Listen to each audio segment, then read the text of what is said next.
Hey everybody, today we are going to do a super quick and simple fix on this vintage Kenner Star Wars mail-in display stand.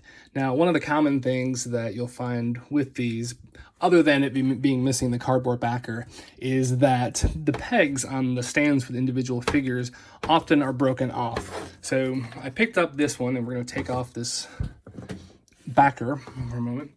So I picked up this one, and on this one stand, it's missing a peg here. And so if you look from the bottom, you can see that all these stands hook up to these gears, so that when you have figures on there, you can kind of move them around and pretend they're actually moving. So we're going to replace this stand that has the broken peg on it. And it's really pretty simple. There's a couple little tabs here that hold this to the gear, and if you just press those in, it'll unclip, and then we have the little stand here and the gear. Gear is fine, nothing wrong with this gear. So I ordered a replacement for this that actually has both of the pegs still on there. It's actually much cleaner than the one from my stand.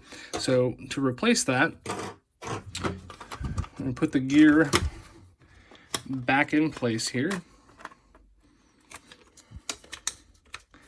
Turn this over,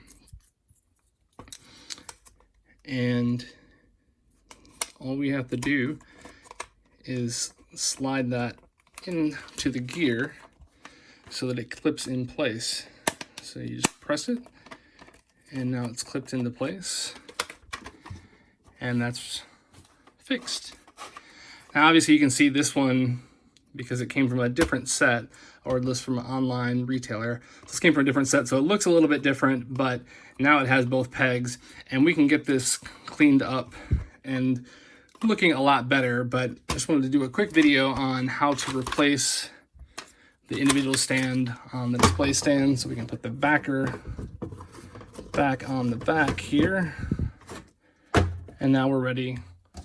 We're ready to put the figures back on the display stand. Thanks for watching.